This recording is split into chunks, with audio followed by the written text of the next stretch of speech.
আসসালামু আলাইকুম ওয়া রাহমাতুল্লাহি ওয়া বারাকাতুহু। কেমন আছেন সবাই? আশা করি ভালোই আছেন। নাহবেমির ধারাবাহিক ক্লাসের আজকের দ্বিতীয় ক্লাসে আপনাদেরকে স্বাগতম। প্রথম ক্লাসে আমরা জেনেছিলাম জুমলায়ে খবরিয়া কাকে বলে এবং জুমলায়ে খবরিয়া দুই প্রকার, জুমলা ইসমিয়া এবং জুমলা ফেলিয়া, এবং উভয় প্রকারের সংজ্ঞা। আর আমরা মুসনাদ এবং মুসনাদ ইলাইহি নামে দুইটা শব্দের সাথে পরিচিত হয়েছিলাম। আজকে আমরা জানব এই মুসনাদ এবং মুসনাদ ইলাইহি কাকে বলে। এবং এর আগেই বলি, যারা এখনো প্রথম ভিডিওটা দেখেন নাই, আপনারা প্রথম ভিডিওটা দেখে নিন। প্রথম ক্লাসটা না দেখলে দ্বিতীয় ক্লাসটা কিছুই বুঝবেন না। আপনারা চ্যানেলের মধ্যে গিয়ে দেখেন প্লেলিস্টে নাহবেমির ধারাবাহিক ক্লাস যে প্লেলিস্টে আছে ওইখানে প্রথম ভিডিওটা পেয়ে যাবেন। এবং যারা প্রথম ভিডিওর সাথে ছিলেন, চলেন আমরা দ্বিতীয় ভিডিওটা শুরু করি। আমরা দেখব মুসনাদ এবং মুসনাদ ইলাইহি কাকে বলে। মুসনাদ হুকুমকে বলে, যার উপর হুকুম লাগানো হয় তাকে মুসনাদ ইলাইহি বলে। অর্থাৎ হুকুমকে বলবে মুসনাদ, এবং এই হুকুমটা যার উপর লাগানো হয় তাকে বলা হয় মুসনাদ ইলাইহি। অর্থাৎ বাক্যের যার সম্পর্কে কিছু বলা হয় তাকে মুসনাদ ইলাইহি বা উদ্দেশ্য বলে। যার সম্পর্কে কিছু বলা হবে হুকুমটা তার উপরে লাগানো হবে। অর্থাৎ বাক্যে যার সম্পর্কে কিছু বলা হয়েছে, যেই হুকুমটা ছিল ওই হুকুমটা তার উপরে লাগানো হয়েছে, তাহলে তাকেই বলে মুসনাদ ইলাইহি। আর মুসনাদ ইলাইহি সম্পর্কে যা কিছু বলা হয় তাকে মুসনাদ বা বিদায় বলে। আর যার উপর হুকুম লাগানো হয়েছে তার সম্পর্কে যা কিছু বলা হবে তাকেই বলা হয় মুসনাদ, এবং মুসনাদি হচ্ছে বিদায়। আর উভয়ের মধ্যে যে সম্পর্ক স্থাপিত হয় তাকে ইসনাদ বলে বা নিসবতে তাম্মা বলে। এবং উভয়ের মধ্যে যে সম্পর্কটা স্থাপিত হয়েছে তাকে বলা হয় ইসনাদ বা নিসবতে তাম্মা। তাহলে আমরা এক কথায় কি বুঝলাম? মুসবাত হুকুমকে বলে, আর যার উপর হুকুম লাগানো হয় তাকে মুসনাদ ইলাইহি বলে। অর্থাৎ বাক্যে যার সম্পর্কে কিছু বলা হয় তাকে মুসনাদ ইলাইহি বলে। একটা বাক্যে যার সম্পর্কে কিছু বলা হবে তার উপরেই হুকুমটা লাগানো হয়েছে, কারণ তার সম্পর্কে কিছু একটা বলা হয়েছে, তাহলে সে হচ্ছে মুসনাদ ইলাইহি। এবং মুসনাদ ইলাইহি সম্পর্কে, অর্থাৎ যার উপর হুকুম লাগানো হয়েছে তার সম্পর্কে যা কিছু বলা হবে সেটা হচ্ছে মুসনাদ। দেখি আমরা। আর মুসনাদ ইলাইহি সম্পর্কে যা কিছু বলা হয় তাকে মুসনাদ বলা হয়। মুসনাদ ইলাইহি কি? যার উপর হুকুম লাগানো হয়েছে, এবং যার উপর হুকুম লাগানো হয়েছে তার সম্পর্কে যা কিছু বলা হয়েছে সেটাই হচ্ছে মুসনাদ। অর্থাৎ হুকুমটাই হচ্ছে মুসনাদ। এই প্রথমে আমরা দেখেছিলাম মুসনাদ হুকুমকে বলে। আর উভয়ের মধ্যে যে সম্পর্ক স্থাপিত হয় তাকে ইসনাদ বা নিসবতে তাম্মা বলে। তাহলে আমরা জানলাম মুসনাদ কাকে বলে এবং মুসনাদ ইলাইহি কাকে বলে। তারপরের প্রশ্নটা দেখি, ইসিম কি মুসনাদ ও মুসনাদ ইলাইহি উভয়টি হতে পারে? অর্থাৎ ইসিম কি মুসনাদ এবং মুসনাদ ইলাইহি, অর্থাৎ উদ্দেশ্য এবং বিধেয় উভয়টি কি হতে পারে? ইসিম মুসনাদ এবং মুসনাদ ইলাইহি উভয়টি হতে পারে। হ্যাঁ, ইসিম মুসনাদ এবং মুসনাদ ইলাইহি উদ্দেশ্য এবং বিধেয় উভয়টাই হতে পারে। ফেইল কি মুসনাদ ইলাইহি হতে পারে? ফেইল মুসনাদ হতে পারে, মুসনাদ ইলাইহি হতে পারে না। ফেইলটা শুধু মুসনাদ হতে পারবে, মুসনাদ ইলাইহি হতে পারবে না। অর্থাৎ এখানে দেখেন, মুসনাদ হচ্ছে বিধেয় আর মুসনাদ ইলাইহি হচ্ছে উদ্দেশ্য। তাহলে ফেইলটি মুসনাদ হতে পারবে অর্থাৎ বিধেয় হতে পারবে, মুসনাদ ইলাইহি অর্থাৎ উদ্দেশ্য হতে পারবে না। আর হরফ সম্পর্কে আমরা দেখি, হরফ কি মুসনাদ ইলাইহি ও মুসনাদ হতে পারবে? না। উত্তরটা দেখেন, হরফ মুসনাদ কিংবা মুসনাদ ইলাইহি কোনোটি হতে পারে না। অর্থাৎ হরফ মুসনাদ বা মুসনাদ ইলাইহি উদ্দেশ্য বা বিধেয় কোনোটি হতে পারবে না। তাহলে আমরা কি পেলাম? ইসিম মুসনাদ, মুসনাদ ইলাইহি উদ্দেশ্য বিধেয় উভয়টাই হতে পারবে। ফেইল শুধু মুসনাদ হতে পারবে, মুসনাদ ইলাইহি হতে পারবে না। এবং হরফ মুসনাদ, মুসনাদ ইলাইহি কোনোটি হতে পারবে না। তারপর আমরা দেখি জুমলায়ে ইনশাইয়া কাকে বলে? জুমলায়ে ইনশাইয়া ওই মুরাক্কাবে মুফিদকে বলে যার বক্তা বা বক্তব্যকে সত্য ও মিথ্যার গুণে গুণান্বিত করা যায় না। দেখেন, আমরা জুমলায়ে খবরিয়া আগে পড়েছিলাম, আমরা প্রথম ভিডিওটাতে পড়েছিলাম, প্রথম ক্লাসের ভিডিওতে আপনারা সাথে ছিলেন বা আপনারা দেখেছেন যে জুমলায়ে খবরিয়া বলা হয় যার বক্তা বা বক্তব্যকে সত্য বা মিথ্যার গুণে গুণান্বিত করা যায়। আর জুমলায়ে ইনশাইয়া হচ্ছে হুবহু তার বিপরীত। অর্থাৎ জুমলা ইনশাইয়া ওই মুরাক্কাবে মুফিদকে বলা হয়, কিন্তু জুমলা ইনশাইয়া এবং জুমলা খবরিয়া কিন্তু মুরাক্কাবে মুফিদের প্রকার। আর মুরাক্কাবে মুফিদ কাকে বলে আপনাদের কি মনে আছে? যদি মনে না থাকে, এইগুলা যদি মুখস্থ না করেন তাহলে কিন্তু আপনারা নাহবে বুঝবেন না। এইগুলো আপনাদেরকে খুব ভালোভাবে মুখস্থ করতে হবে। মুরাক্কাবে মুফিদ বলা হয় বক্তা তার বক্তব্য বলে শেষ করলে তার বক্তব্যকে সত্য বা মিথ্যার গুণে, বক্তাকে সত্য বা মিথ্যার গুণে গুণান্বিত করা যায়, তাকে হচ্ছে মুরাক্কাবে মুফিদ। আর মুরাক্কাবে মুফিদের দ্বিতীয় প্রকার হচ্ছে জুমলা ইনশাইয়া। তাহলে জুমলা ইনশাইয়া ওই মুরাক্কাবে মুফিদকে বলে যার বক্তা বা বক্তব্যকে সত্য ও মিথ্যার গুণে গুণান্বিত করা যায় না। এখন আমরা দেখব পরের প্রশ্নটা। পরের প্রশ্নটা কি? জুমলা ইনশাইয়া কত প্রকার এবং কি কি? অর্থাৎ যে বক্তা বা বক্তব্যকে সত্য ও মিথ্যার গুণে গুণান্বিত করা যায় না, এই জুমলা ইনশাইয়া কত প্রকার এবং কি কি? জুমলা ইনশাইয়ার বেশ প্রকার রয়েছে। জুমলা ইনশাইয়ার বেশ কয়েকটি প্রকার রয়েছে। মূল কিতাবে 10 প্রকার উল্লেখ করা আছে। আমাদের যে নাহবে মূল কিতাব তার মধ্যে 10 প্রকার উল্লেখ করা হয়েছে। আমরা প্রথমে এই 10 প্রকার দেখব, তারপর অতিরিক্ত 2-3 প্রকার দেখব। প্রথমেই দেখি, প্রথমটা হচ্ছে আমর অর্থাৎ নির্দেশ সূচক বাক্য, নেহি অর্থাৎ নিষেধ সূচক বাক্য 2 নম্বর যেটা। আমর নেহি এগুলা কাকে বলে, এগুলার বিস্তারিত সরফের মধ্যে আলোচনা করা হয়েছে। আশা করি আপনারা দেখেছেন, আর যদি না দেখেন তাহলে ওইখান থেকে দেখে নেবেন। ইলমুস সরফ ধারাবাহিক যে ক্লাসগুলো রয়েছে, প্রথম ক্লাসেই আমর এবং নাহি সম্পর্কে বিস্তারিত আলোচনা রয়েছে। প্রথম প্রকার হচ্ছে আমর। আমর অর্থ হচ্ছে নির্দেশ সূচক বাক্য, যেমন ইজরিব তুমি প্রহার করো। আর নেহি অর্থ হচ্ছে নিষেধ সূচক বাক্য, যেমন লা তাজরিব অর্থ তুমি প্রহার করিও না। ইস্তেফহাম অর্থ হচ্ছে প্রশ্নবোধক বাক্য, যেমন হাল জরাবা জায়দুন, জায়েদ কি প্রহার করেছে। এখানে হালটা হচ্ছে হরফে ইস্তেফহাম, অর্থ হচ্ছে কি, জায়েদ কি প্রহার করেছে। প্রথম প্রকার আমর। আমরা আমর কাকে জানি? অর্থাৎ কোনো কিছু করার জন্য নির্দেশ বা অনুরোধই হচ্ছে আমর। আর নেহি কোনো কিছু করতে বাধা দেওয়া বা নিষেধ করা হচ্ছে নেহি। আর ইস্তেফহাম প্রশ্ন করার জন্য যেগুলো ব্যবহার করা হয় এগুলো হচ্ছে ইস্তেফহাম। আর যেই বাক্যের মধ্যে হরফে ইস্তেফহাম থাকবে এটা হচ্ছে প্রশ্নবোধক বাক্য, যেমন হাল জরাবা জায়দুন, জায়েদ কি প্রহার করেছে। তাইলে আমরা 1, 2, 3 দেখলাম, আমর, নেহি, ইস্তেফহাম। তারপর আমরা দেখব 4 নম্বর। 4 নম্বর হচ্ছে তামান্নি। তামান্নি তো হচ্ছে আকাঙ্ক্ষাবোধক বাক্য, অর্থাৎ যেই বাক্যের মধ্যে কোনো কিছুর আকাঙ্ক্ষা থাকবে সেটাই হচ্ছে তামান্নি। আর এটা হচ্ছে জুমলা ইনশাইয়া এর একটা প্রকার। যেমন লাইতা জায়দান হাজিরুন, জায়েদ যদি উপস্থিত হতো। দেখেন এখানে আকাঙ্ক্ষা করা হয়েছে, যদি জায়েদ উপস্থিত হতো, তাহলে এটা হচ্ছে তামান্নি এবং এটা হচ্ছে জুমলা ইনশাইয়ার প্রকার। তারপর দেখেন 5 নম্বর তারাজ্জি। তারাজ্জি মানে হচ্ছে আশাব্যঞ্জক বাক্য, অর্থাৎ যে বাক্যের মধ্যে আশা থাকবে সেটা হচ্ছে তারাজ্জি। আর এটা হচ্ছে জুমলায় ইনশাইয়ার প্রকার। আমরা উদাহরণ দেখি, লাআল্লা আমরান গায়িবুন, আশা করা যায় যে আমর অনুপস্থিত থাকবে। দেখেন এইখানে কিন্তু আকাঙ্ক্ষা নাই, এখানে আশা রয়েছে। লাআল্লা আমরান গায়িবুন, আশা করা যায় যে আমর অনুপস্থিত থাকবে। তারপর 6 নম্বর উকুততা, চুক্তিমূলক বাক্য। যেরকম আমাদের, যেমন আমরা কেনা বেচার ক্ষেত্রে যে চুক্তিগুলা করি বা বিবাহের ক্ষেত্রে যে চুক্তিগুলা করি, এগুলা হচ্ছে জুমলা ইনশাইয়ার প্রকার। যেমন উকুততা চুক্তিমূলক বাক্য, যেমন বিয়াতু ও ইশতারাইতু, আমি বিক্রি করলাম এবং ক্রয় করলাম। তারপর আমরা দেখি 7 নম্বর। আমরা জেনেছিলাম মূল কিতাবে 10টা রয়েছে, এই 10টা পর্যন্ত আমরা দেখতেছি। এখন দেখি আমরা 6 নম্বর শেষ করেছি, 7 নম্বরটা দেখি। নেদা তথা আহ্বান সূচক বাক্য, যেমন ইয়া আল্লাহু, ইয়া আল্লাহ, এইখানে কিন্তু আহ্বান করা হয়েছে। বা ইয়া জায়দু, ইয়া জায়দ, ইয়া আমরু, হে আমর, এইগুলো হচ্ছে নেদা বা আহ্বান সূচক বাক্য। আর এগুলো হচ্ছে জুমলা ইনশাইয়ার একটি প্রকার। তারপর দেখেন আরজ তথা অনুযোগমূলক বাক্য, যেমন আলা তানজিলু বিনা ফাতুসিবা খায়রা, তুমি আমাদের নিকট আসো না কেন, তাহলে তোমার ভালো হতো। অর্থাৎ তুমি কেন আমাদের নিকট আসো না, এটা হচ্ছে অনুযোগমূলক বাক্য। যদি তুমি আমাদের নিকট আসতে তাহলে তোমার কি হতো, ভালো হতো। আর এই আরজটাও হচ্ছে জুমলা ইনশাইয়ার প্রকার।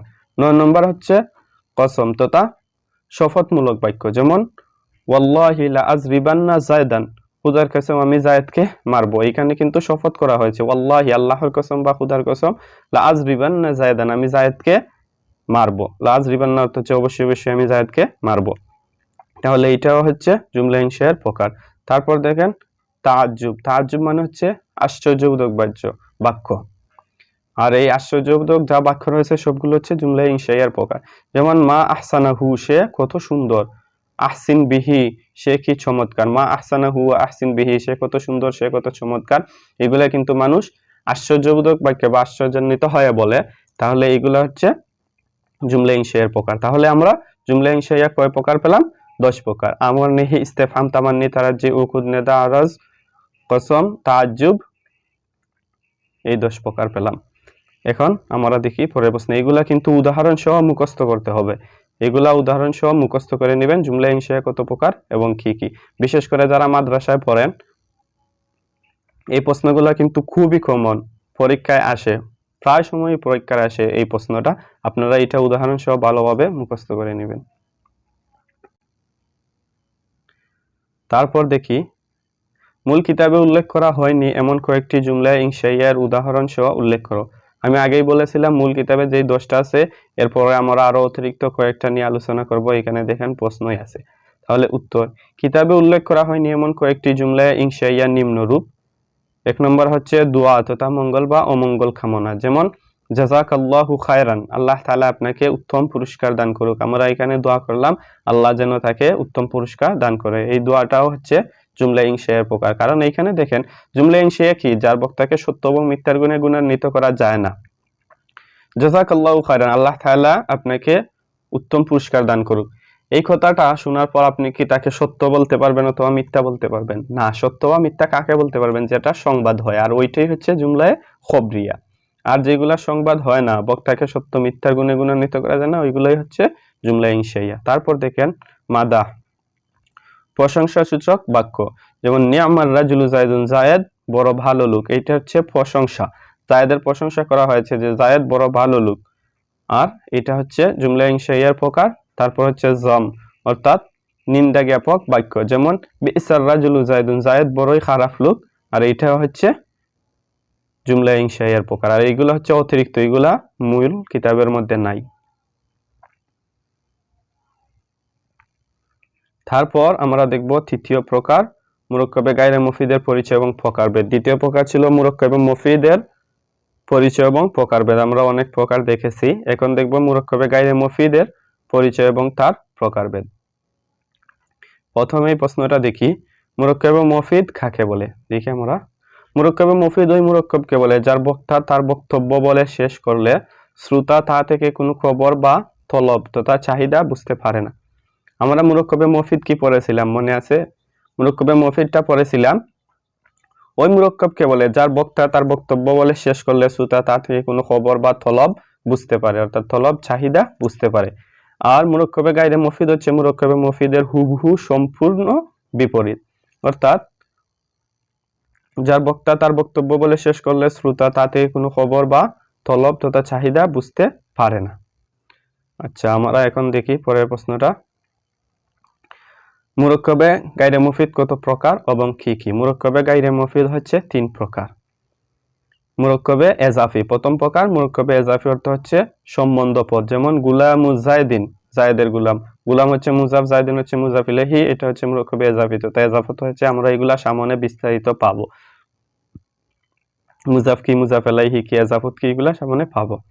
তারপর দেখেন এখন শুধু আমরা প্রকারগুলো মুখস্থ করি এবং বুঝি। তারপর 2 নম্বর হচ্ছে মুরাক্কাবে বেনাই, অর্থাৎ সংযুক্ত ও পরিবর্তনশীল পদ। যেমন আহাদা আশারা। মুরাক্কাবে বেনাই অর্থ হচ্ছে সংযুক্ত ও পরিবর্তনশীল পদ। মুরাক্কাবে বেনাই কি, কিভাবে কি, এগুলা সব সামনে আসবে। মুরাক্কাবে বেনাই 2 নম্বর, যেমন আহাদা আশারা। তারপর মুরাক্কাবে মানায়ে সরফ, অর্থাৎ সংযুক্ত রূপান্তরহীন শব্দ। যেমন বালা বাক্য।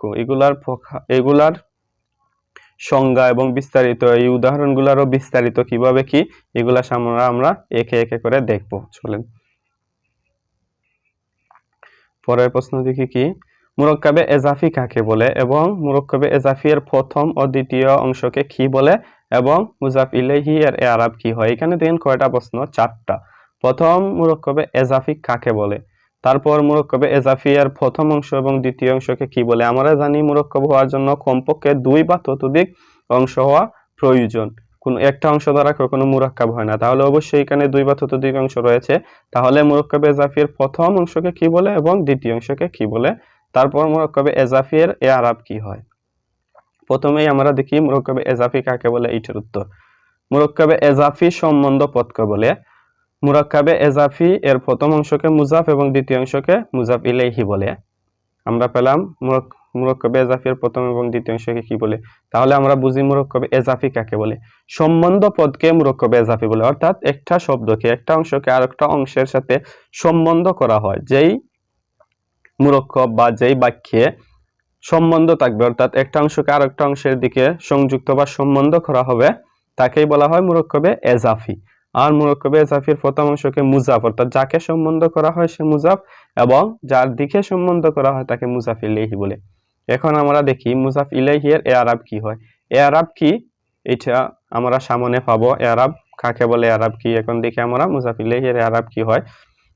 মুজাফ ইলাইহি সর্বদা মাজরুর তথা জের বিশিষ্ট। মুজাফ ইলাইহির ইআরাব, ইআরাব মানে হচ্ছে শব্দের শেষ অংশ, যেসব অংশের অবস্থাকে ইআরাব বলা হয়। যেমন এই দেখেন, মুজাফ ইলাইহি সর্বদা মাজরুর বা জের বিশিষ্ট হয়। গুলামু জায়দিন, জায়দিন হচ্ছে মুজাফ ইলাইহি, আর এই শেষে দেখেন মাজরুর বা জের।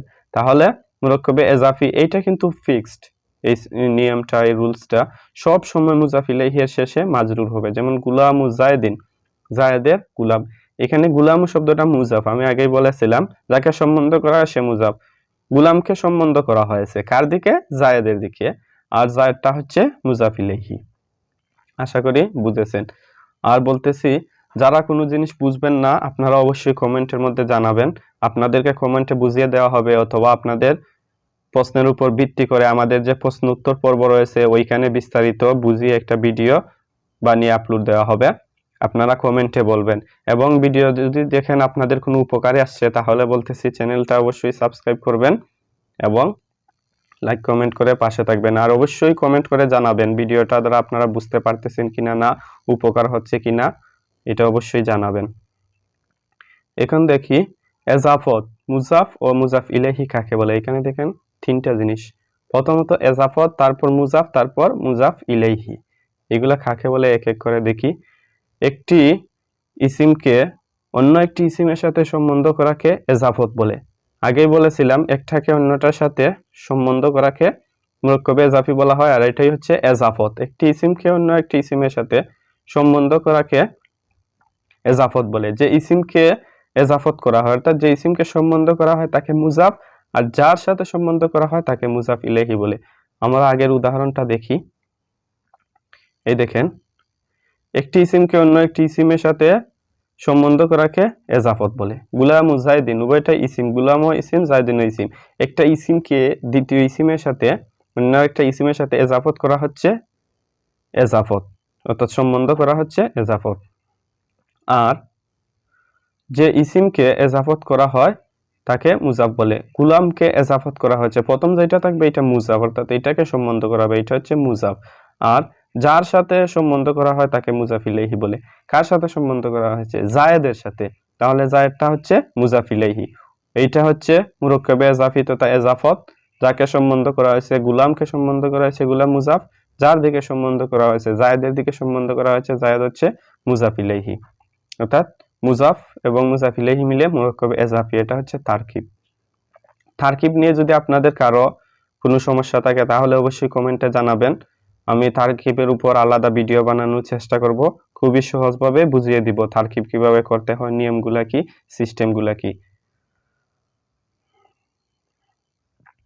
তারপর দেখি মুজাফ ও মুজাফ ইলাইহি এর হুকুম কি। এখন আমরা দেখব মুজাফ এবং মুজাফ ইলাইহি এর হুকুম কি। আগেই একটা বলেছিলাম, আগে আমরা একটা হুকুম পেয়েছি যে মুজাফ ইলাইহি এর শেষে সব সময় মাজরুর হয়। এখন দেখি আরো কিছু হুকুম রয়েছে, সবগুলা দেখি। মুজাফের শুরুতে আলিফ লাম আসবে না, অর্থাৎ যেটা মুজাফ এই শুরুতে আলিফ লাম আসবে না। আমরা আগেই দেখেছিলাম গুলামু জায়দিন, গুলাম হচ্ছে মুজাফ, এখানে কিন্তু আল গুলামু জায়দিন বলা যাবে না। মুজাফের শুরুতে কখনো আলিফ লাম আসবে না, এটা হচ্ছে প্রথম হুকুম বা প্রথম শর্ত। দ্বিতীয়টা হচ্ছে মুজাফের শেষে তানবিন হবে না। মুজাফের শেষে যেমন গুলামু জায়দিন, এখানে কিন্তু কখনো তানবিন হবে না, সবসময় হরকতি হবে।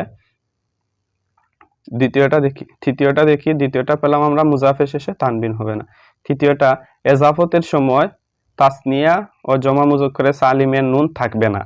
এজাফত করার সময় তাসনিয়া এবং জমা মুজাক্কারে নুন থাকবে না। তাসনিয়ার নুন কি আমরা অবশ্যই জানি, যেহেতু আমরা সরফ পড়েছি। আর যারা জানেন না তারা সরফের ভিডিওগুলো দেখে নেবেন, তাসনিয়া কি এগুলা বুঝতে পারবেন। আশা করি আপনারা জানেন।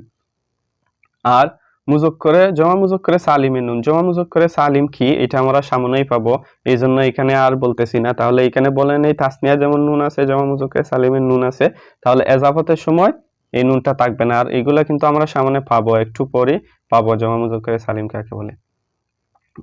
আমরা 3টা হুকুম পেলাম। এখন চতুর্থ হুকুম হচ্ছে মুজাফ এবং মুজাফ ইলাইহি মিলে পূর্ণ বাক্য হয় না। মুজাফ এবং মুজাফ ইলাইহি মিলে পূর্ণ বাক্য হয় না, বাক্যের অংশ হয়। এই জন্যই কিন্তু এটা মুরাক্কাবে গায়রে মুফিদের প্রকার। যদি মুজাফ মুজাফ ইলাইহি মিলে পূর্ণ বাক্য হয়ে যেত তাহলে এটা কিন্তু মুরাক্কাবে মুফিদের প্রকার হয়ে যেত, অর্থাৎ পূর্ণ বাক্যের প্রকার হয়ে যেত। যেহেতু মুজাফ এবং মুজাফ ইলাইহি মিলে পূর্ণ বাক্য হয় না, এই জন্য এটা মুরাক্কাবে গায়রে মুফিদ তথা বাক্যাংশের প্রকারে পড়েছে। আশা করি এটা বুঝেছেন। মুজাফ ইলাইহি সর্বদা জের বিশিষ্ট হয়, আমরা এটা কিন্তু আগেই পেয়েছিলাম। মুজাফ ইলাইহি সর্বদা জের বিশিষ্ট হয়। তারপর আমরা মুরাক্কাবে গায়রে মুফিদের দ্বিতীয় প্রকার দেখি। মুরাক্কাবে গায়রে মুফিদের দ্বিতীয় প্রকার হচ্ছে মুরাক্কাবে বেনাই। এখন আমরা দেখব মুরাক্কাবে বেনাই কাকে বলে। মুরাক্কাবে বেনাই মুরাক্কাবে গায়রে মুফিদ ওই মুরাক্কাবে গায়রে মুফিদকে বলে যাতে দুইটি ইসিমকে এক করা হয় এবং দ্বিতীয় ইসিমটির পূর্বে একটি হরফ লুকায়িত থাকে। দেখেন এখানে দুইটা কথা। মুরাক্কাবে বেনাই ওই মুরাক্কাবে গায়রে মুফিদকে বলে, যেহেতু এটা মুরাক্কাবে গায়রে মুফিদের প্রকার, তাহলে ওই মুরাক্কাবে গায়রে মুফিদকে বলে, মুরাক্কাবে গায়রে মুফিদকেই বলবে যাতে দুটি ইসিমকে এক করা হয়। প্রথম কথাটা কি, দুইটা ইসিমকে এক করা হবে। তারপর দ্বিতীয় কথাটা হচ্ছে দুইটা ইসিমকে এক করলে অবশ্যই দুইটা ইসিম থাকবে, একটা দুইটা। তাহলে দ্বিতীয় ইসিমটির পূর্বে একটি লুকায়িত কি থাকবে, হরফ থাকবে। দ্বিতীয় ইসিমটির পূর্বে একটি হরফ লুকায়িত থাকবে। আমরা উদাহরণ দেখি। আহাদা আশারা 11 থেকে 19 পর্যন্ত শব্দবাচক সংখ্যাবাচক শব্দগুলো। এখানে দেখেন আহাদা আশারা অর্থ হচ্ছে 11 এবং 19 অর্থ হচ্ছে 19। এই 11 থেকে 19 পর্যন্ত সংখ্যাবাচক শব্দগুলো হচ্ছে মুরাক্কাবে বেনাই, কারণ এইখানে যে দুইটা শব্দ রয়েছে আহাদা আশারা, ইসনা আশারা, 19 এইভাবে 19 পর্যন্ত যেই সংখ্যাবাচক শব্দগুলো, এখানে কিন্তু এই দ্বিতীয় যে ইসিমটা রয়েছে আশারা, এর পূর্বে কিন্তু একটি হরফ লুকায়িত আছে। এই জন্য এগুলো হচ্ছে মুরাক্কাবে বেনাই। কারণ মুরাক্কাবে বেনাই বলা হয় যেখানে দুইটা ইসিম থাকবে এবং দ্বিতীয় ইসিমের পূর্বে একটি হরফ লুকায়িত থাকবে। আর এইগুলাই কিন্তু এই যে আশারার আগে একটি হরফ লুকায়িত আছে, এইখানেও 19 আসার আগে একটি হরফ লুকায়িত আছে। এই হরফটা কি, এগুলা হচ্ছে আমরা আগে দেখতে হবে এগুলা মূল কি ছিল। আহাদা আশারার মূলত ছিল আহাদু ওয়া আশারুন, এখানে একটা ওয়াও ছিল, এই ওয়াওটাকে হযফ করা হয়েছে, তালিল করে হযফ করা হয়েছে। সম্ভবত আপনারা তালিল কি এটা জানেন, যদি না জানেন তাহলে ইলমুস সরফের ক্লাসগুলো দেখবেন, ইলমুস সরফের মধ্যে তালিল সম্পর্কে আলোচনা আছে। তাহলে আর এখানে 19 মূলত ছিল 19 এখানে একটি ওয়াও ছিল, এটাকে হযফ করা হয়েছে তালিল করে, এই জন্য এটা হচ্ছে মুরাক্কাবে বেনাইয়ের প্রকার। আমরা পরের প্রশ্নটা দেখি। আহাদা আশারা ও 19 শব্দ দুটি মূলত কি ছিল। এখানে আমরা দেখে নিব যে কোন হরফটা ছিল আর কিভাবে এটাকে বিলুপ্ত করা হয়েছে। কিভাবে বিলুপ্ত করা হয়েছে অবশ্যই এখানে বিস্তারিত বলা হবে না, শুধু বলা হবে হযফ করা হয়েছে। আর কিভাবে হযফ করা হয় এগুলা তালিলগুলা ইলমুস সরফের মধ্যেই রয়েছে। দেখেন আহাদা আশারা এবং 19 শব্দ দুটি মূলত কি ছিল আমরা দেখি। এইগুলো মূলত আহাদু ওয়া আশারুন এবং 19 ওয়া আশারুন ছিল। আমি আগেই বলেছিলাম আহাদা আশারা মূলত আহাদু ওয়া আশারুন এবং 19 মূলত 19 ওয়া আশারুন। ওয়াওকে হযফ বিলুপ্ত করে দুটি ইসিমকে এক করা হয়েছে। এই যে মধ্যখানের ওয়াও, এই মধ্যখানের ওয়াও এটাকে বিলুপ্ত করে 19 একটা ইসিম, আশারা একটা ইসিম, উভয়টাকে এক করা হয়েছে। আহাদুন এক ইসিম, আশারুন এক ইসিম, উভয়টাকে এক করা হয়েছে এই মধ্যখানের ওয়াওটা হযফ করে। এই জন্য এগুলা হচ্ছে মুরাক্কাবে বেনাইয়ের প্রকার। এখন দেখবো এই যে আহাদা আশারা এবং 19 এই শব্দগুলোর ইআরাব কি হবে। দেখেন এই শব্দগুলোর ইআরাব হবে আহাদা আশারা থেকে 19 পর্যন্ত শব্দগুলি মবনি আলাল ফাতা হবে, অর্থাৎ সর্বাবস্থায় জবর বিদ্যমান থাকবে। তবে ইসনা আশারা এর ব্যতিক্রম, কারণ এর প্রথমাংশ মুরাব তথা পরিবর্তনশীল। আমরা মবনি কাকে বলে, মুরাব কাকে বলে, এগুলো আমরা সামনে পাবো, হয়তো আজকের পর্বেই পাবো, নয়তো তৃতীয় পর্বে পাবো এগুলো। তাহলে আমরা জানবো মবনি কি, মুরাব কি। মবনি আলাল ফাতা বুঝতে হলে আগে মবনি বুঝতে হবে, মুরাব বুঝতে হবে। তবে এখানে আলোচনার পরিপ্রেক্ষিতে আমি সামান্য বলে নেই মুরাব এবং মবনি সম্পর্কে। কালিমার শেষের অবস্থা পরিবর্তন হওয়া এবং না হওয়ার ভিত্তিতে আরবি শব্দ দুই প্রকার, অর্থাৎ এই দেখেন কালিমা, আহাদা, আশারা একটা কালিমা, এগুলার শেষে যে অবস্থা, এদের দালের উপর জবর রয়েছে, আশারা রায়ের উপর জবর রয়েছে, এগুলা পরিবর্তন হওয়া না হওয়া এর দিক দিয়া শব্দ হচ্ছে দুই প্রকার, একটা হচ্ছে মুরাব, একটা হচ্ছে মবনি। মুরাব অর্থাৎ পরিবর্তনশীল হবে, শুরুতে যে আমেলগুলো আসবে এই আমেলের পরিবর্তনের কারণে মুরাব যেগুলো হবে এগুলা পরিবর্তনশীল হবে, মবনি যেগুলো হবে এগুলা কখনো পরিবর্তন হবে না। আমেলের পরিবর্তন হলেও এগুলার পরিবর্তন হবে না। কিভাবে পরিবর্তন হয়?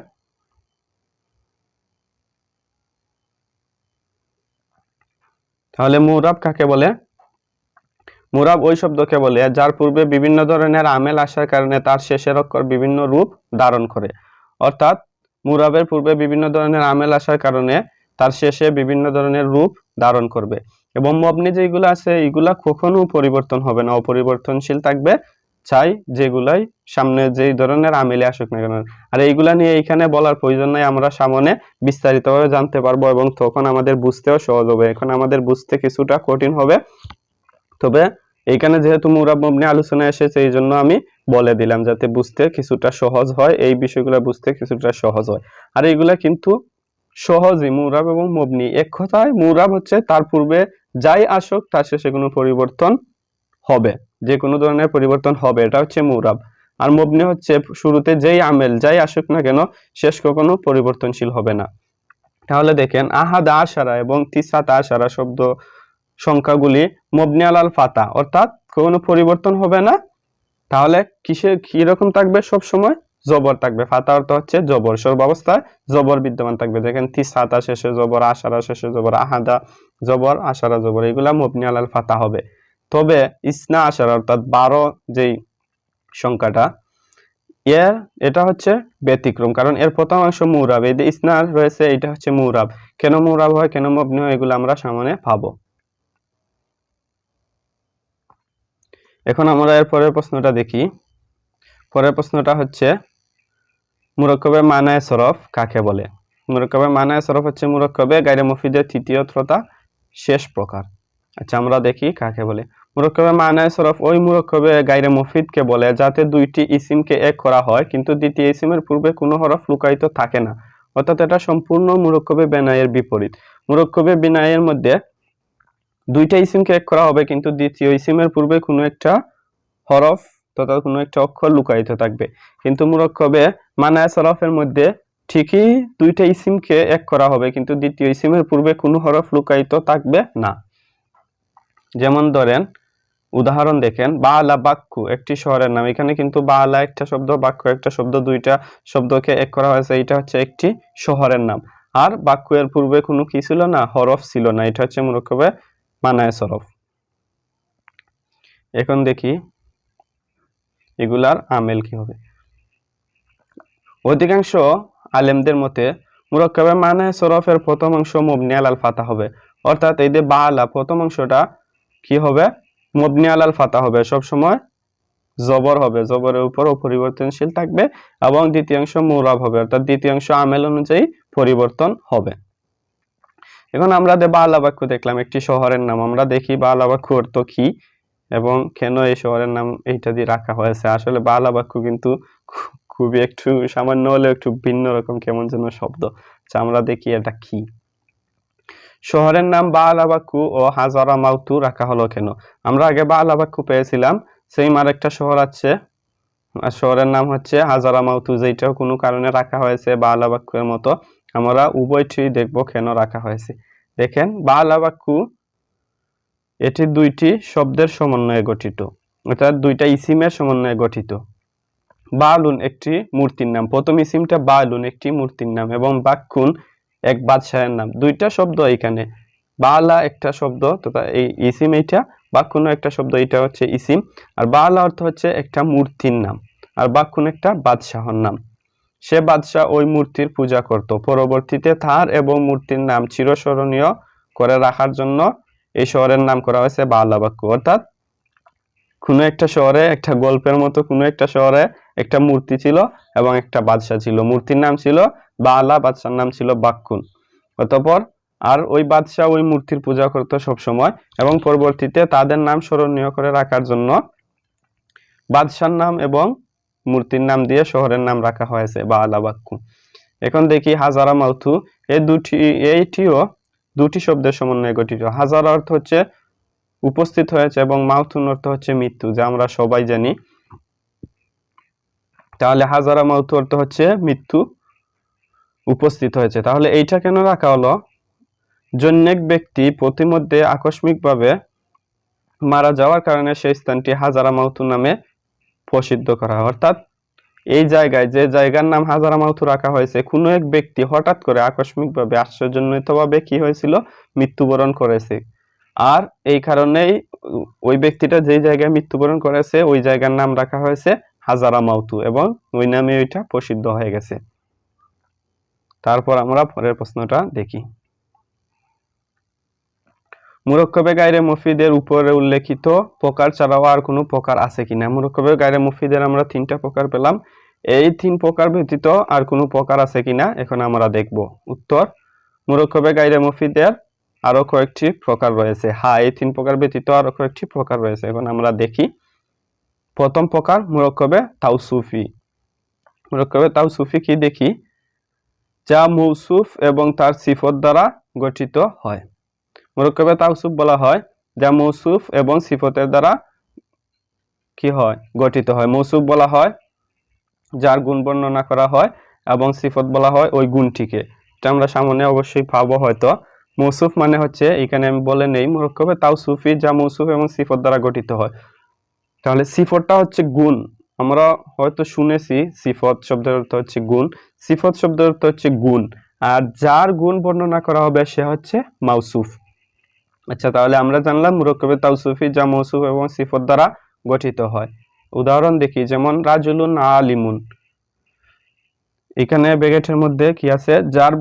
যার গুণ বর্ণনা করা হয় তাকে মাউসুফ এবং গুণটিকে সিফত বলে। হ্যাঁ, এখানে দেওয়াই আছে, যার গুণ বর্ণনা করা হবে তাকে মাউসুফ এবং যার গুণ বর্ণনা করা হবে তাকে সিফত বলে।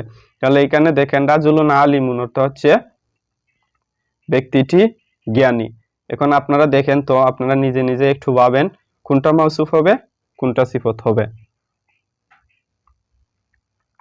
দেখেন, রাজুলুন অর্থ হচ্ছে ব্যক্তি। তাহলে ব্যক্তিটা তো আর গুণ হতে পারে না, অবশ্যই এই ব্যক্তির কোনো গুণ বর্ণনা করা হয়েছে। তাহলে যার গুণ বর্ণনা করা হয়েছে তাকে বলা হয় মাউসুফ, রাজুলুনটি মাউসুফ এবং আলিমুনটি হচ্ছে গুণ। তাহলে এটা হচ্ছে সিফত, কারণ জ্ঞানী একটা গুণ, এটা হচ্ছে সিফত। তাহলে রাজুলুন মাউসুফ, আলিমুন সিফত, এবং মাউসুফ এবং সিফত মিলে মুরক্কবে তাওসুফি হয়েছে, যা হচ্ছে তারকিব। আর তারকিব জিনিসটা অনেকের কাছে কঠিন মনে হয়, কিন্তু তারকিব হচ্ছে সবচেয়ে সহজ। আমার কাছে যা মনে হয় সবচেয়ে সহজ এবং খুবই ইন্টারেস্টিং একটা বিষয়। তারকিব নিয়ে যদি আপনাদের কোনো অসুবিধা হয় বা বুঝতে কষ্ট হয় তাহলে অবশ্যই কমেন্টে জানাবেন। আমি একদম সিম্পল এবং রুলগুলোর মাধ্যমে কিভাবে তারকিব করতে হয় ভিডিও বানাবো, যা আপনাদের খুবই ভালো লাগবে এবং অতি সহজে তারকিব করতে পারবেন, এবং তখন দেখবেন তারকিব করতে খুবই ভালো লাগে। আচ্ছা, এখন আমরা মুরক্কবে গায়রে মুফিদের আরেকটি প্রকার দেখি। আরেকটি প্রকার হচ্ছে মুরক্কবে সাউথি, যা একটি ইসিম এবং একটি আওয়াজ দ্বারা গঠিত হয়। সাউথুন অর্থ এমনিতেই আওয়াজ, অর্থাৎ যেহেতু মুরক্কব তাহলে অবশ্যই 2টা ইসিম লাগবে, 2টা শব্দ লাগবে। তাহলে প্রথম ইসিমটা কি হবে? একটি ইসিম হবে, অর্থাৎ প্রথম শব্দটা, মুরক্কব 2টা শব্দ লাগবে, প্রথম শব্দটা ইসিম হবে আর দ্বিতীয় শব্দটা কোনো কিছুর আওয়াজ হবে। যেমন সিবুয়াওয়াইহি, সিবাওয়াইহি। এখানে দেখেন সিবা একটি ইসিম, এই দেখেন এখানে হচ্ছে 2টা শব্দ, একটা হচ্ছে ইসিম আর একটা হচ্ছে একটা আওয়াজ। সিবা ওয়াইহি, সিবাটা হচ্ছে ইসিম এবং ওয়াইহিটা হচ্ছে একটি আওয়াজ, এবং একটা ইসিম এবং একটি আওয়াজ মিলে একটা মুরক্কব। আর এই মুরক্কব হচ্ছে মুরক্কবে সাউথি, আর এটা হচ্ছে মুরক্কবে গায়রে মুফিদের প্রকার, কারণ এটা কখনো পূর্ণ বাক্য হতে পারে না, এটা সবসময় বাক্যের অংশ হয়। তাহলে আমরা প্রথমেই কি পেলাম? আমরা প্রথমেই পেয়েছিলাম মুরক্কবে গায়রে মুফিদ কাকে বলে এবং মুরক্কবে গায়রে মুফিদের 3 প্রকার পড়লাম, মুরক্কবে ইজাফি, মুরক্কবে বেনাই, মুরক্কবে মানায় সরফ, এবং 3 প্রকারের সংজ্ঞা উদাহরণ বিস্তারিত জানলাম। তারপর আবার জানলাম এই 3 প্রকার ছাড়া কি মুরক্কবে গায়রে মুফিদে আর কোনো প্রকার রয়েছে? হ্যাঁ, আমরা কি জানলাম মুরক্কবে গায়রে মুফিদে আরো কয়েকটি প্রকার রয়েছে এবং আমরা ভিন্ন আরো 2টি প্রকার এখানে জানলাম, মুরক্কবে তাওসুফি এবং মুরক্কবে সৌতি। এখন দেখি মুরক্কবে গায়রে মুফিদ কি পূর্ণ বাক্য হতে পারে। আমি আগেই প্রত্যেকটা জায়গায় বলেছি মুরক্কবে গায়রে মুফিদ পূর্ণ বাক্য হতে পারে না, আর আপনারাও জানেন, কারণ প্রথম পর্বের মধ্যে দেখেছেন, প্রথম পর্বের মধ্যে বলা হয়েছে মুরক্কবে গায়রে মুফিদ হতে পারে কিনা না। দেখেন, মুরক্কবে গায়রে মুফিদ সর্বদা বাক্যের অংশ হয়, কখনো পূর্ণ বাক্য হতে পারে না। দেখেন, গুলামু জায়দিন কাইমুন, জায়েদের গুলাম দাঁড়ানো, এইখানের মধ্যে গুলামু জায়দিন এইটা হচ্ছে মুরক্কবে গায়রে মুফিদ অর্থাৎ মুরক্কবে এজাফি, প্রথম প্রকার মুরক্কবে এজাফি, কিন্তু গুলামু জায়দিন, জায়েদের গুলাম দ্বারা কিন্তু বাক্যটা পূর্ণ হয় নাই। তারপরে একটা প্রশ্ন থেকে যায়, জায়েদের গুলাম কি দাঁড়ানো না বসা না এখানে উপস্থিত না উপস্থিত না, এরকম প্রশ্ন হয়। কিন্তু দেখেন গুলামু জায়দিন কাইমুন, জায়েদের গুলাম দাঁড়ানো, এই কথা বলার পরে এখানে আর কোনো প্রশ্ন থাকে না, সুতরাং এটা পূর্ণ বাক্য হয়ে যায়। এইভাবে ইন্দিয়া আহাদা আশারা দিরহামান, আহাদা আশারা হচ্ছে মুরক্কবে গায়রে মুফিদ, এইখানে ইন্দি এবং দিরহামান দ্বারা পূর্ণ বাক্য করা হয়েছে। যা বা আলা বাক্য, এইখানের মধ্যে বা আলা বাক্য হচ্ছে মুরক্কবে গায়রে মুফিদ, আর যা দ্বারা পূর্ণ বাক্য করা হয়েছে। ইন্দি আহাদা আশারা দিরহামান অর্থ হচ্ছে কি, আমার নিকট 11 দিরহাম রয়েছে। কিন্তু শুধু আহাদা আশারা 11 দিরহাম বললে কিন্তু কি 11 দিরহাম আমার কাছে আছে না নাই বা কি অনেক প্রশ্ন করা যায়, কিন্তু আমার কাছে যখন বলা হয় ইন্দিয়া আহাদা আশারা দিরহামান, আমার কাছে 11 দিরহাম রয়েছে, তখন কিন্তু আর কোনো প্রশ্নের অবকাশ থাকে না, এটা পূর্ণ বাক্য হয়ে যায়। তারপর দেখি জুমলা বা বাক্য গঠন করতে হলে কতটি কালিমা প্রয়োজন। কোনো জুমলা বা বাক্য 2টি কালিমার কমে গঠিত হয় না, এই কথাগুলো আমিও আগে বলেছি, আর এটা কিন্তু সিম্পল, বুঝাই যায়। বাক্যর জন্য অবশ্যই 2টা কালিমা প্রয়োজন। কোনো জুমলা বা বাক্য 2টি কালিমার কমে গঠিত হয় না, চাই তা লফজান প্রকাশ্য হোক অথবা এখানে দেখেন তাকদিরান ও প্রকাশ্য হোক। অর্থাৎ এই যে 2টি শব্দ, দাঁড়ান একটা মিনিট, দেখেন কোন জুমলা বা বাক্য 2টি কালিমার ক্রমে গঠিত হয় না, চাই তা লফজান হোক, এই 2টি কালিমা চাই লফজান হোক, লফজান মানে প্রকাশ্য হোক অথবা তাকদিরান হোক অপ্রকাশ্য হোক, অর্থাৎ এই 2টি কালিমার কোনো একটা এখানে উল্লেখ নাই কিন্তু মূলত রয়েছে এরকম হোক। তাহলে আমরা আগে লফজানের উদাহরণ দেখি। জায়দুন কাইমুন, এখানে কিন্তু 2টি কালিমা রয়েছে, বা তাকদিরান অপ্রকাশ্য, অপ্রকাশ্য উদাহরণ কি ইজরিব, এখানে কিন্তু একটা শব্দ তুমি প্রহার করো, কিন্তু তারপরে এটা জুমলা কেন? দেখেন ইজরিব অর্থ কিন্তু অর্থ কি তুমি প্রহার করো, তাহলে এখানে অবশ্যই তুমি একটা রয়েছে, হ্যাঁ এটা হচ্ছে অপ্রকাশ্য তাকদিরান রয়েছে। যেমন আংতা শব্দটি লুকায়িত রয়েছে, আংতা অর্থ হচ্ছে তুমি। তাহলে চাই লফজান হোক চাই তাকদিরান হোক এটা কোনো ম্যাটার না, যদি 2টা শব্দ হয় তাহলে এইটা হচ্ছে জুমলা। যেমন প্রথমটা হচ্ছে লফজানের উদাহরণ জায়দুন কাইমুন, পরেরটা হচ্ছে তাকদিরানের উদাহরণ ইজরিব, এখানের মধ্যে আংতা লুকায়িত রয়েছে। 2-এর অধিক কালিমা দ্বারা বাক্য গঠিত হয়, তবে এই আধিক্যের কোনো সীমা নাই, অর্থাৎ শব্দের মধ্যে 2-এর অধিক কতটি শব্দ হবে এর কোনো সীমা নাই, 2, 3, 4, 5, 6 এরকম অনেক হতে পারে। এখন দেখেন বাক্যের মধ্যে শব্দ বেশি হওয়ার কয়েকটি উদাহরণ দাও। বাক্যে কখনো 3টি কালিমা হয়, অর্থাৎ বাক্যের মধ্যে 3টি কালিমা হয় বা 3টি শব্দ হয়, জরাবা জায়দুন আমরান, এখানে হচ্ছে 3টার দ্বারা বাক্য গঠিত হয়েছে। অথবা কখনো 4টা কালেমা হয়, যেমন জরাবা জায়দুন আমরান জরবান, এখানে হচ্ছে 4টা, জরাবা 1, জায়দুন 2, আমরান 3, জরবান 4।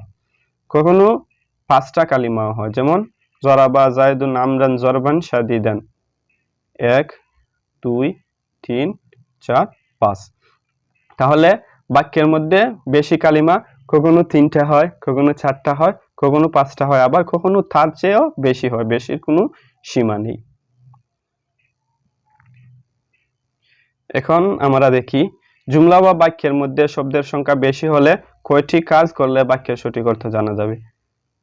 প্রশ্নটা কি, জুমলা বা বাক্যের মধ্যে শব্দের সংখ্যা বেশি হলে, বাক্যের মধ্যে যদি শব্দের সংখ্যা কালিমার সংখ্যা বেশি হয় তাহলে কয়টি কাজ করলে বাক্যের সঠিক অর্থ জানা যাবে। দেখেন একটা বাক্য যদি লম্বা হয় তাহলে এর সঠিক অর্থ জানা কিন্তু খুবই কষ্ট, বিশেষ করে আমরা বাঙালি, তাহলে আমাদের জন্য আরবি একটি লম্বা বাক্যের অর্থ সঠিকভাবে তোলা কিন্তু খুবই কষ্টকর। তাহলে কোন কোন বিষয়গুলা জানলে আমরা বাক্য খাটো হোক বা লম্বা হোক সঠিক অর্থ তুলতে পারবো? উত্তর দেখি। জুমলা তথা বাক্যের মধ্যে শব্দ যখন বেশি হয়ে যাবে তখন দেখতে হবে, দেখেন জুমলার মধ্যে যখন শব্দ বেশি হয়ে যাবে তখন আমাদেরকে বেশ কয়েকটি বিষয় দেখতে হবে। প্রথমত কোনটি ইসিম, কোনটা ফেইল, কোনটা হরফ। আমি কিন্তু ভিডিওর শুরুতেই বলেছিলাম ইসিম, ফেইল, হরফ এইগুলা হচ্ছে সরফের আলোচনা, কিন্তু বাক্যের অর্থ সঠিকভাবে দেখতে হলে কোনটা ইসিম, কোনটা ফেইল, কোনটা হরফ এইগুলা আপনাদেরকে জানতেই হবে, যেগুলা নিয়ে নাহবিমের মধ্যে আমি বলেছিলাম যে সামনে ভিডিও পাওয়া যাবে। এই আমরা এখন কিছু পেয়েছি, আমরা সামনে গিয়ে বিস্তারিত আলামত সহ পাবো। তাহলে জুমলার মধ্যে শব্দ বেশি হলে প্রথমত দেখতে হবে কোনটা ইসিম, তারপর কোনটা ফেল, তারপর কোনটা হরফ। আর দ্বিতীয় কি করতে হবে, কোনটি মুরাব, কোনটি মবনি দেখতে হবে। মুরাব কাকে বলে, মবনি কাকে বলে আগেই বলেছি, এগুলা বিস্তারিত সামনে আসবে। কোনটি আমেল, কোনটি মামুল দেখতে হবে, আমেল কি মামুল কি সামনে আসবে। তাহলে আমরা তিনটা পড়লাম। কি, বাক্যের মধ্যে যদি শব্দ বেশি হয় তাহলে এর অর্থ সঠিকভাবে তুলতে হলে প্রথমত দেখতে হবে কোনটি ইসিম, কোনটি ফেইল, কোনটি হরফ, এই শব্দগুলোর মধ্যে কোনটা ইসিম, কোনটা ফেইল, কোনটা হরফ। দ্বিতীয়ত দেখতে হবে এইগুলোর মধ্যে কোনটা মুরাব, কোনটা মবনি। তৃতীয়টি দেখতে হবে কোনটা আমেল, কোনটা মামুল। 4 কালিমাগুলির পরস্পর সম্পর্ক কি তাও জানতে হবে। এই যে ইসিমের সাথে যদি ফেইল থাকে ফেইলের সম্পর্ক কি, যদি হরফ থাকে হরফের সম্পর্ক কি, এইগুলার একটার সাথে আরেকটার যে সম্পর্ক রয়েছে তাও সঠিকভাবে জানতে হবে। ইসিম, ফেইল, হরফ কি আমরা আগেই জানি, সরফের মধ্যে পড়েছি, কিন্তু আলামতগুলো পড়ি নাই, আলামতগুলো সামনে পাবো। মুরাব, মবনি, আমেল, মামুল আগে পড়ি নাই, এইগুলা সামনে পাবো। তারপর কি 4টা বললাম, তারপর এখন দেখি কি এই কাজগুলো করলে মুসনাদ এবং মুসনাদ ইলাইহি বের করা সহজ হয়ে যাবে এবং ফলে বাক্যের সুস্পষ্ট অর্থ সঠিকভাবে জানা যাবে। অর্থাৎ কোনটা ইসিম, কোনটা ফেইল, কোনটা হরফ, কোনটা মুরাব, কোনটা মবনি, কোনটা আমেল, কোনটা মামুল, এইগুলা যদি আমরা বের করতে পারি এবং এই প্রত্যেকটার একটা আরেকটার সাথে কি সম্পর্ক, কালেমাগুলি পরস্পর সম্পর্ক জানতে পারলে আমরা উদ্দেশ্য এবং বিধেয় অর্থাৎ মুসনাদ, মুসনাদ ইলাইহি বের করা সহজ হয়ে যাবে, যার ফলে বাক্যের সুস্পষ্ট অর্থ সঠিকভাবে তোলা যাবে। তারপর আমরা সামনে যাই। পঞ্চম পাঠ কি, ইসিম, ফেইল এবং হরফের আলামত সমূহ। পূর্বে অনেকবারই বলেছি সামনে আমরা ইসিম, ফেইল, হরফের আলামত সমূহ পাবো, আর এখন আমরা কি আসলাম, ইসিম, ফেইল, হরফের আলামত সমূহের মধ্যেই আসলাম। এখানে দেখবো আমরা ইসিম কাকে বলে এবং ইসিমের আলামত সমূহ কি। তবে আজকে এই পর্যন্তই থাক, আমরা আগামী পর্বটি শুরু করব ইসিম এবং ফেইলের আলামত সমূহ দিয়ে। আর এর মধ্যেই বলে রাখি আমাদের চ্যানেলের মধ্যে যে ভিডিও রয়েছে ওইখানে কিন্তু ইসিম কাকে বলে এবং ইসিম কত প্রকার বিস্তারিতভাবে দেয়া আছে, আপনারা চাইলে দেখে নিতে পারেন, খুবই উপকারে আসবে। কারণ ইসিমের প্রকার কিন্তু সরফের প্রত্যেকটা বইয়ে পাওয়া যায় না। ইসিমের কত প্রকার, যেমন ইসমে জামেত, ইসমে মজদর, ইসমে মুশতাক, এইগুলা কিন্তু উদাহরণ এবং ব্যাখ্যা সহ আমাদের সরফ শিক্ষা ভিডিওটি দেখে নেবেন, অনেক উপকারে আসবে। আর ভিডিওটা যদি ভালো লাগে থাকে তাহলে অবশ্যই চ্যানেলটা সাবস্ক্রাইব করবেন এবং লাইক দিয়ে এবং কমেন্ট করে পাশে থাকবেন। ভিডিওটি কেমন হলো কমেন্টে জানাবেন। আর আপনাদেরকে বলতেছি, শেষমেশ আবারও বলতেছি, যদি কোনো বিষয় না বুঝে থাকেন তাহলে কমেন্টে জানাবেন। আপনাদেরকে বোঝানোর দায়িত্ব আমাদের, ইনশাল্লাহ যথেষ্ট চেষ্টা করব বোঝানোর জন্য। এবং ভিডিওটা কেমন হলো অবশ্যই শেষমেশ কমেন্টে জানিয়ে যাবেন। তাহলে আজকে এই পর্যন্ত থাক। আসসালামু আলাইকুম, আল্লাহ হাফেজ, দেখা হবে পরবর্তী ভিডিওতে।